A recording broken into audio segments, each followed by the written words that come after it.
Welcome to the Happy in the Mess podcast. We are your hosts, Marlene, Cheri, and Matthew. We are therapists and coaches, and we want to share our own stories with you, as well as the wisdom, insights, and tips we've learned along the way. Thanks for tuning in to this episode. Welcome to this episode of Happy in the Mess podcast. I'm Cheri, and I'm here with our resident experts, Matthew and Marlene. Today, we're talking about pleasure in the mess. As a reminder, please like, share, comment, rate, review, and subscribe on whichever platform you listen. It makes a big difference to those searching for answers to these questions. So I've been thinking a lot about pleasure. As part of my sex therapy training, pleasure comes up a lot. I've realized that I spend very little of my time and energy pursuing pleasure, fun, and rest. If you're like me and you don't have enough pleasure in your life, this episode is for you. I can't wait to hear what our experts have to say about pleasure today. Before we dive in, let's hear from each of our coaches about what they're up to and where to find them. Marlene, can you tell our listeners where they can find you and what you've been working on? Yeah, you can find me at coachmarlene.com, and I am accepting new clients for coaching.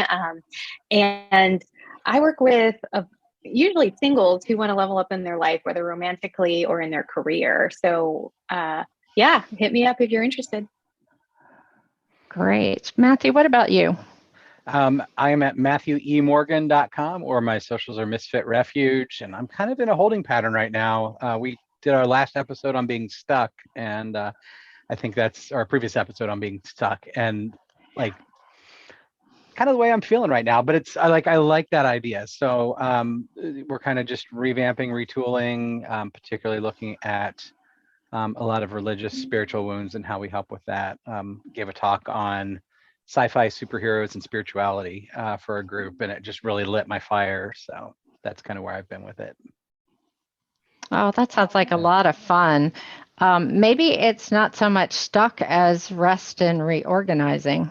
I like that framework. Yeah, absolutely. I should go back and re-listen to that episode.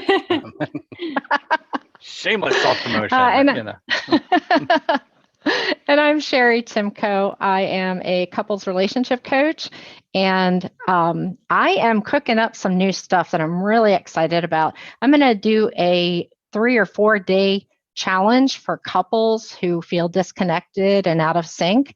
And it's going to be, so I'm going to teach them how to throw gas on their relationship in this challenge. And so I'm really excited about it.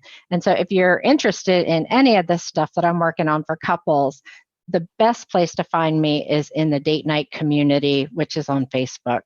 And I have a lot of free resources there as well. Awesome. All right. So let's talk about pleasure today.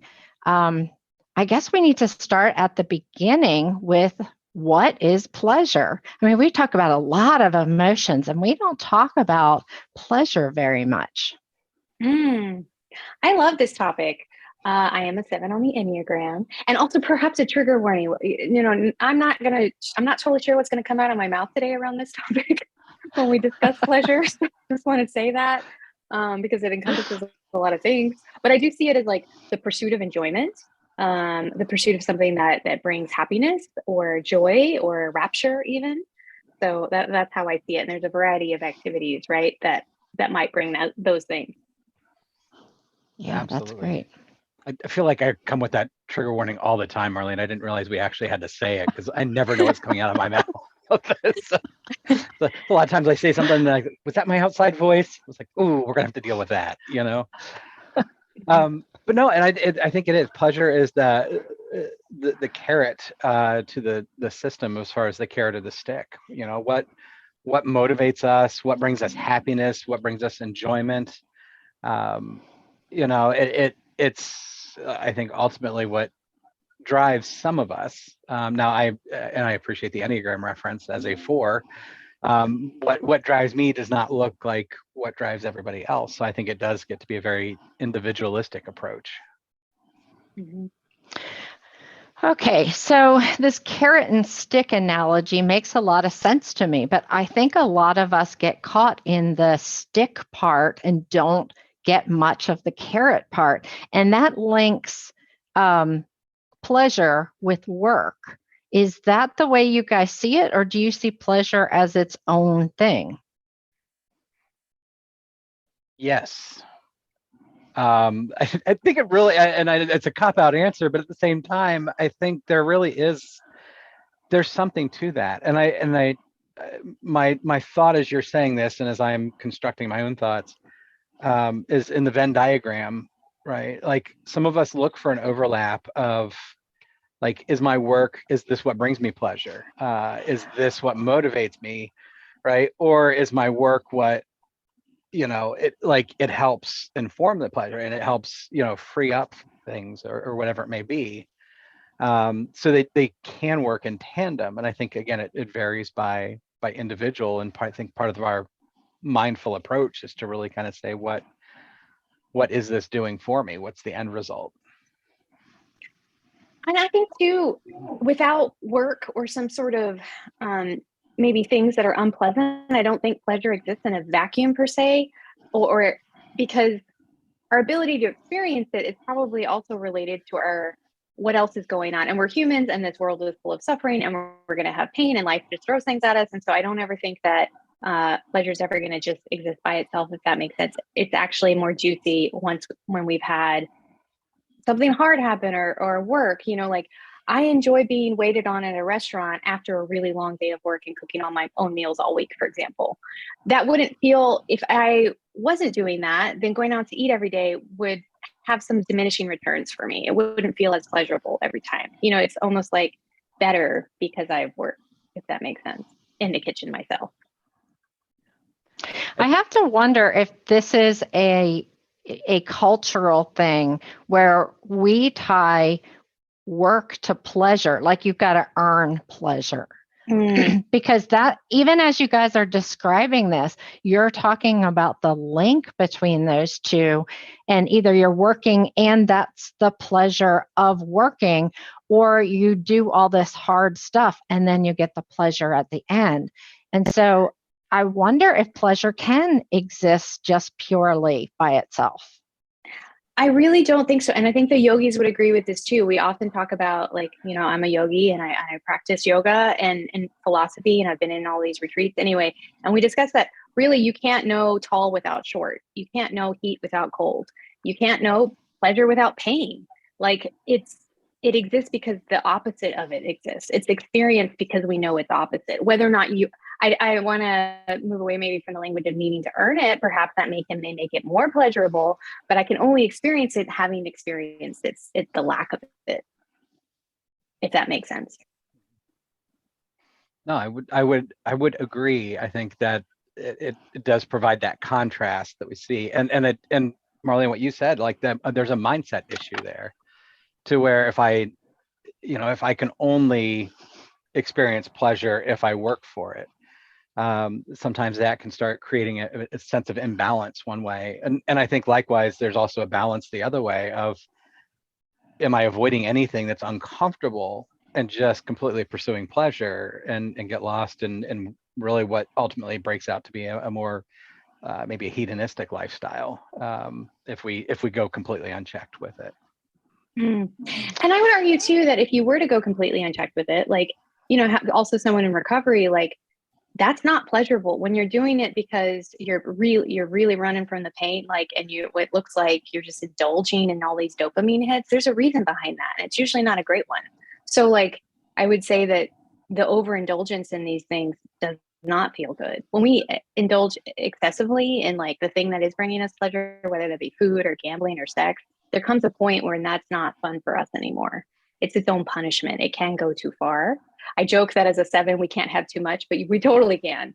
Anyway, sorry, Cheri, to interrupt. Yeah.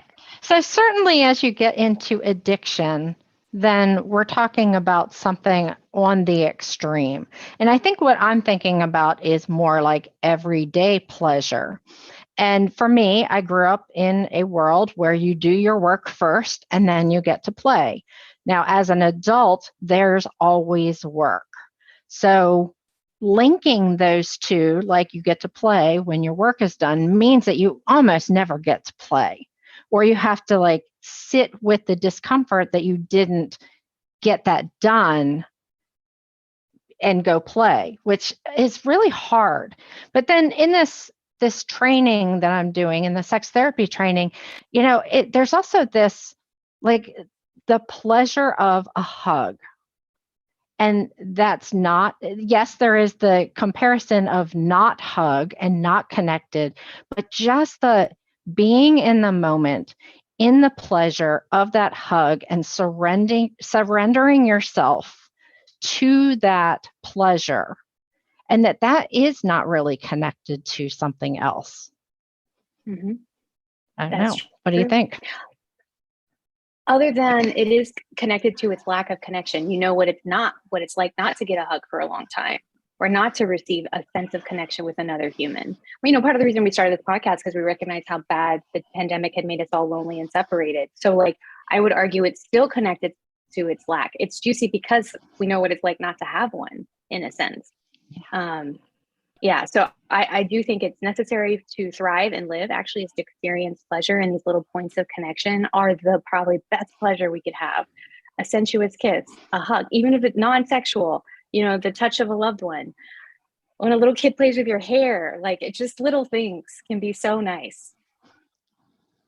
I love all of those, but I have to add that piece of chocolate on your tongue as it melts, and just the pure pleasure that can come from that.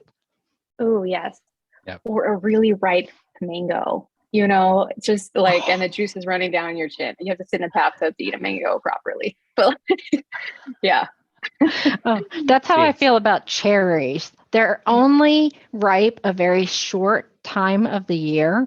And so if you get them out of season, they're really expensive. And then there's the cost to pleasure ratio. But getting those ripe cherries and eating them is a pleasure that I can't have the rest of the year. So there's that have, not have. Mm-hmm. Exactly. Yeah.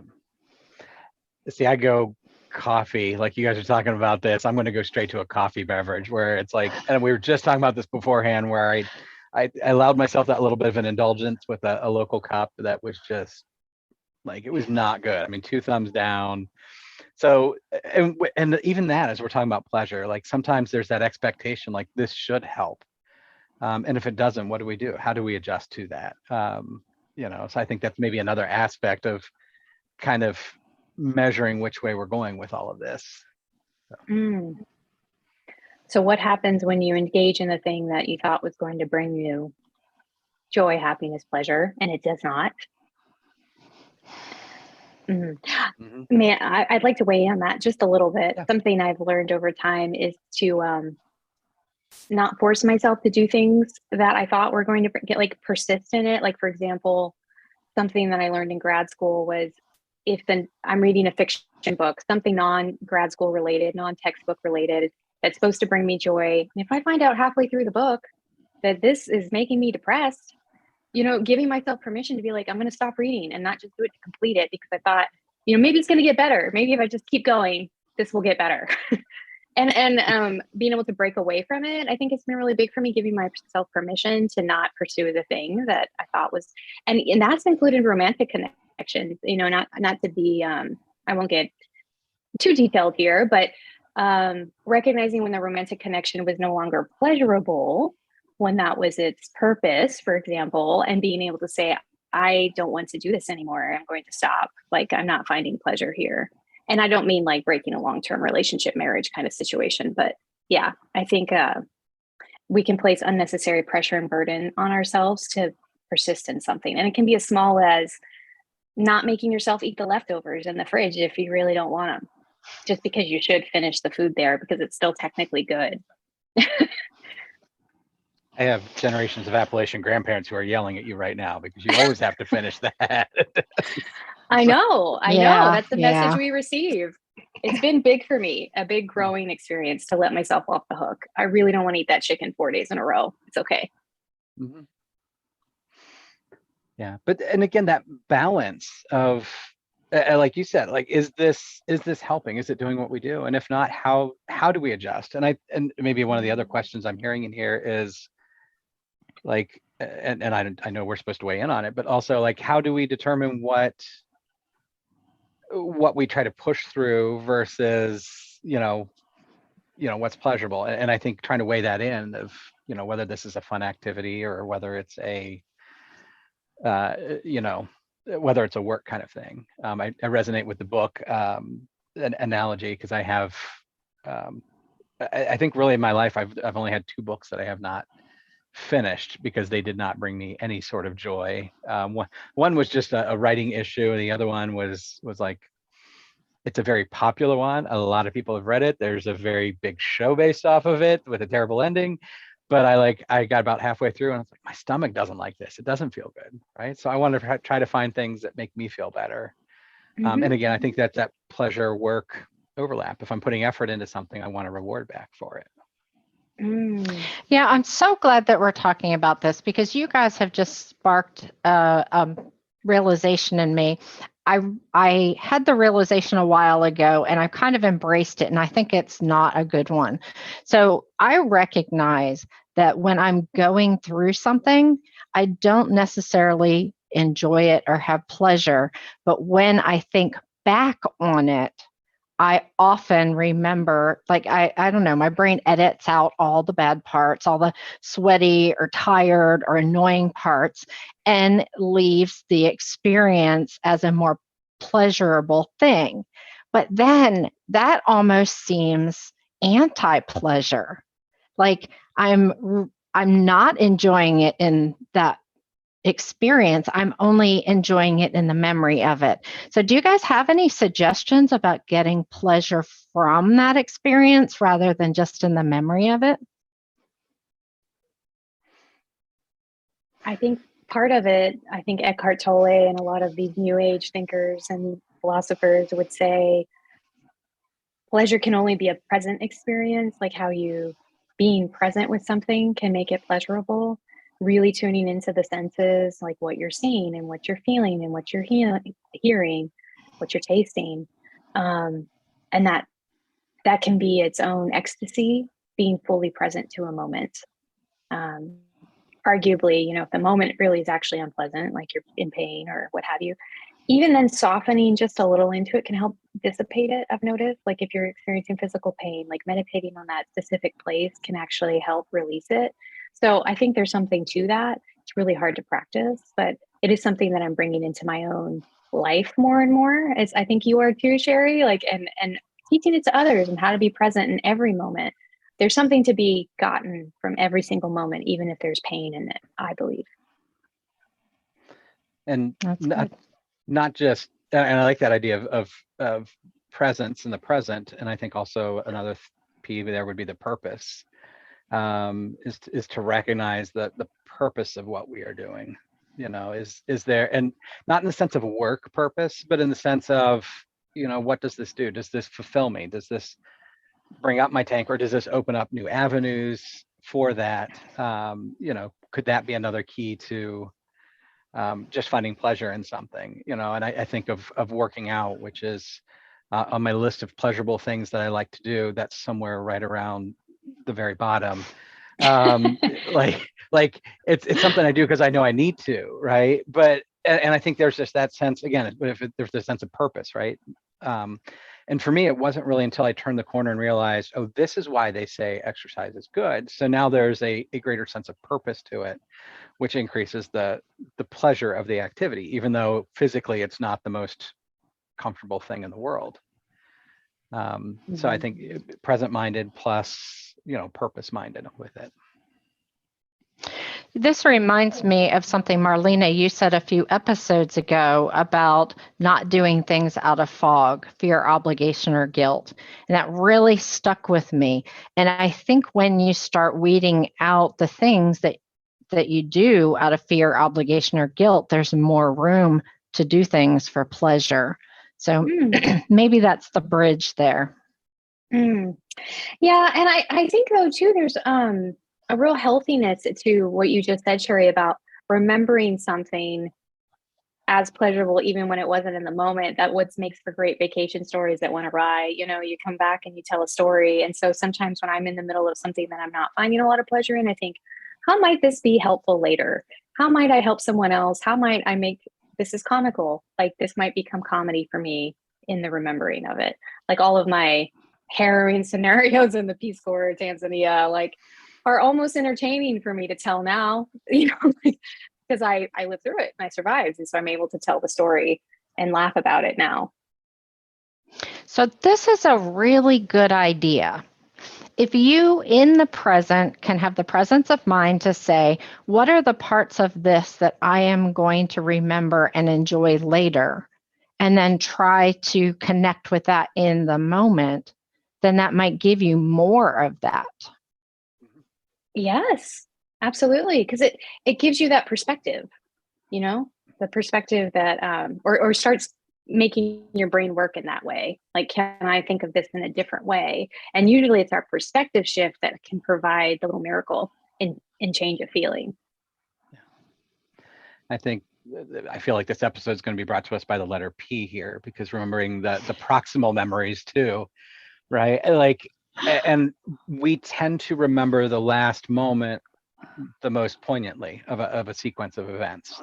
So going back to vacation, right? We might have had a lot of rough times, but if the end of it ended well, our brain remembers that it typically is a more pleasurable experience.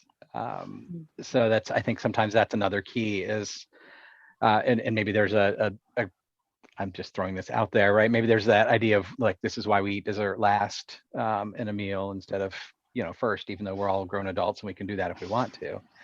But if you save that pleasurable experience for the end, like that gives it a sense of reward, a sense of purpose, presence, all those things. Mm-hmm. So remind me, proximal would be the last thing that happened. Is that right? I think so. I might be using the term wrong because I'm spitballing off of my brain here. But yes, the last thing that happened in the sequence, is what we tend to remember most poignantly. And we see it in kids all the time. I was just telling somebody this, that, you sit down with a kiddo and oh, my parents always yell at me. Like, I don't always yell. It's like, did you yell at them in the last 10 minutes? Yes. It's like, that's why. Like, always in the last 10 minutes, you have yelled at them. And sometimes our adult brains don't always grow past that too. There's that sense of just whatever the immediacy is.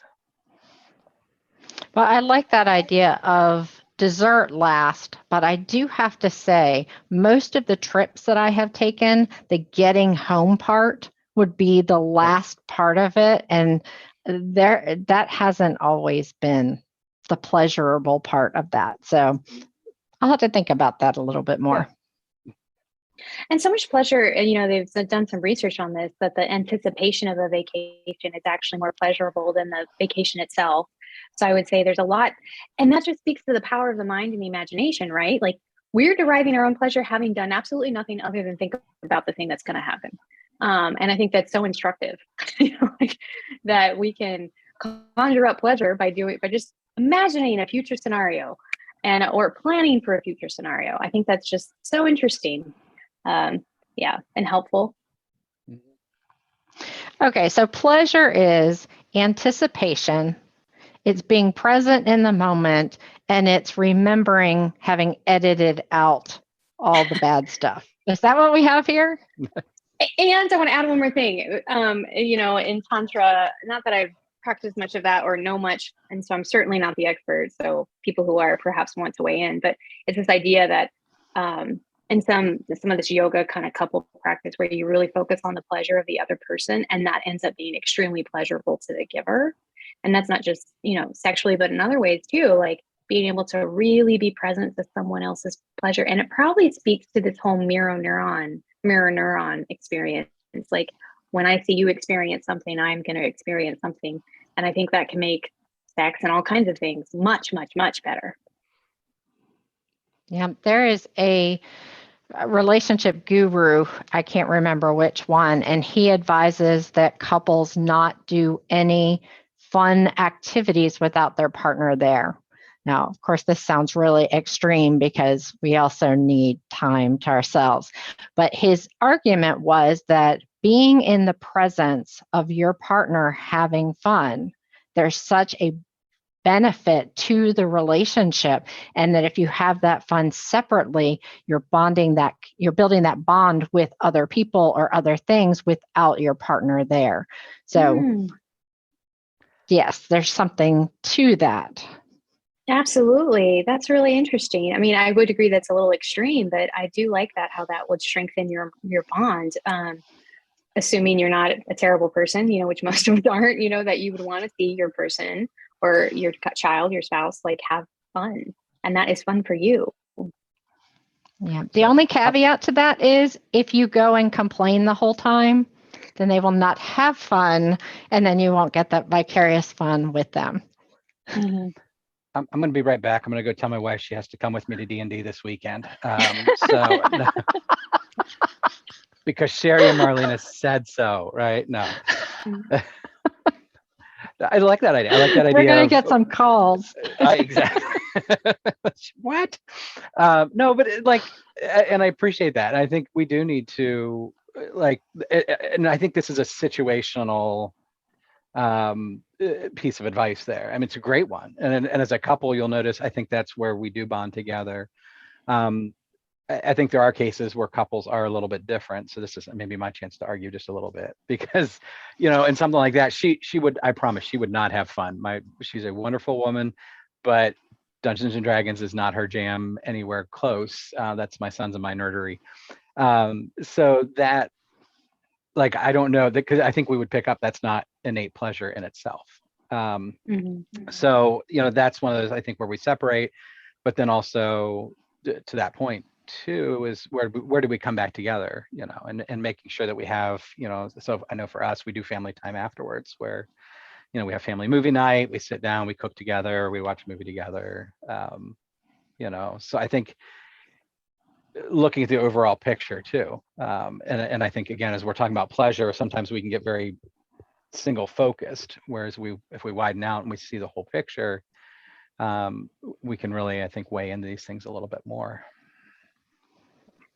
That's a good point. I would say I have a family member who absolutely hates competition, where a bunch of us do really enjoy it, like in sports, like we'll all go and really enjoy a sporting event. But for this one person, it just makes them very, very tense and anxious to watch anyone lose. So that's not pleasurable to them, and they would not enjoy it even if we were having the time of our life watching people compete. So that's true, Matthew. I would agree. It's situational. It doesn't apply in all situations, but I will say, I've been surprised at my own pleasure watching someone else enjoy a show that I normally wouldn't love, but they're laughing hilariously at it. Then suddenly I start to enjoy it more because they're having such a good time. Or when someone's telling me a joke and they start laughing before the joke is over, I don't even know what the joke is. It's not even funny, but I start laughing because they're laughing. There's this feedback that happens. So we've got the vicarious enjoyment through the person we're with. I also want to say, I think that there is a real sweet spot in an activity that is pleasurable for both people. And I think sometimes we shortchange that by one person going along with and the other person having pleasure. But that real sweet spot is we're both experiencing pleasure, either in tandem or in serial, taking turns, but that we're both having pleasure at the same time. So what might that be for some people, couples or not? What might be some things that, and I know that's probably situational as well, but do you all have some specific examples to share? Well, Matthew's example of doing D&D with his son, where they're both going and they both enjoy it. And then that becomes a real moment of bonding between the two of them. So I would certainly say intimacy, where both partners really feel good in that hug. And that hug lasts long enough that both of them relax and they feel that connection more than just a quick hug. Those are the first things that jump to mind. But I would think that anything that two people are really enjoying together, that's where that real sweet spot is. Mm-hmm. Matthew, what do you think? No, I think that's, I think this is a great time for a couples relationship coach or counselor to jump in if a couple's struggling with this, because what you're talking about, I think, is really that clear-cut communication. And there's so much involved with that vulnerability. What actually makes me feel good? Because I know, as I've worked with people, neurodivergent people, we struggle with this one a lot because we don't fit into the mainstream of everybody else, right? So what we find enjoyable, and the joke often within the ASD community is you can get a kiddo to talk about trains forever, because Sheldon Cooper, right? Like trains are everything. But a lot of times we do have those a little bit more narrow niches of things, but we also can look and say, hey, where do we overlap? Oh, that's what I say. But we've got to get sometimes that shame bit or the parts of us that keep it hidden, right? So here's what I like. Do you like this? Or, and the other person has to do the same thing. So we lay our cards down and it's like, all right, where do we go fish? Right? Which of these things actually match up? And I think also the willingness to try something new for both people. Like, let's try it with this idea that if it stinks, that's okay. Like, we went into this with, like a contingency factor. Like, it's okay to stink. We'll find something new. We'll find something else. It gives us more data for that. Mm-hmm. Mm-hmm.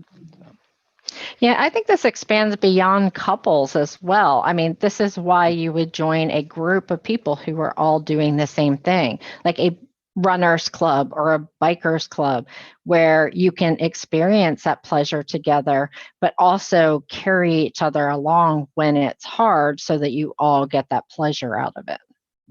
Mm-hmm. Yeah, absolutely. Exactly. I think of like ballroom dancing for couples too, who maybe haven't experienced that, and how that can be a really fun activity where they bring, if you don't have two left feet and you're willing to try something, you get to touch each other and you get to move in tandem, and it can be really fun. Yeah, sports clubs, games. Yeah, there's a variety of things that are out there that people can try together, friends or couples. Yeah. Or taking, for my singles, like taking a risk and being courageous and just going on your own and meeting new people. A lot of this stuff creates also those endorphins, which is like and the bonding chemicals happen after doing like a sports activity. You've got those good endorphins going, and you're just going to think more highly of the people you're with when those get released. You have that bonding moment after post a physical activity as well.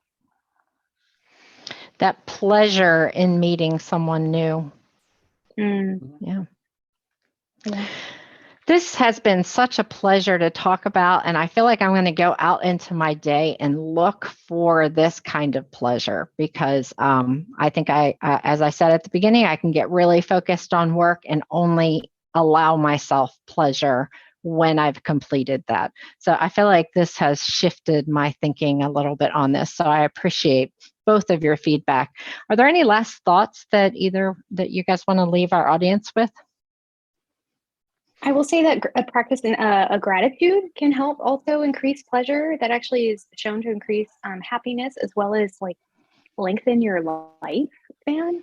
So you just be practicing gratitude every day for the things in front of you. Like, I love my bamboo desk, and if I really look at it and pay attention to it, like, it derives me pleasure all over again.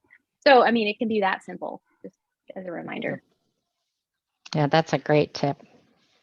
I think what's really kind of resonated here at the end is for my ADHDers out there who are known for chasing shiny objects and only wanting to do things that are pleasurable.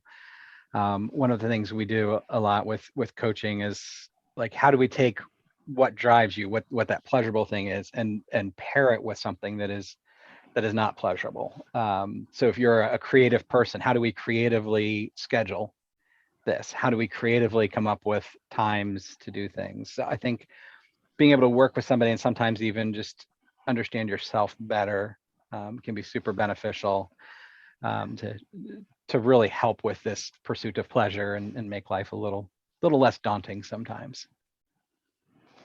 Well, those are great suggestions. Well, thank you to everybody who joined us today. We're really grateful to have you join us on this journey of finding happy in our messes, whatever they look like. Please remember to like, share, rate, review, comment, subscribe, do all of the things, because that helps the algorithm catch our topics and lets us spread these ideas to new people. And we love to hear from you guys. So comment or reach out to us individually, because that does drive some of our topics, and we love to hear from you. So until next week, we hope that you have a very pleasurable week in the mess.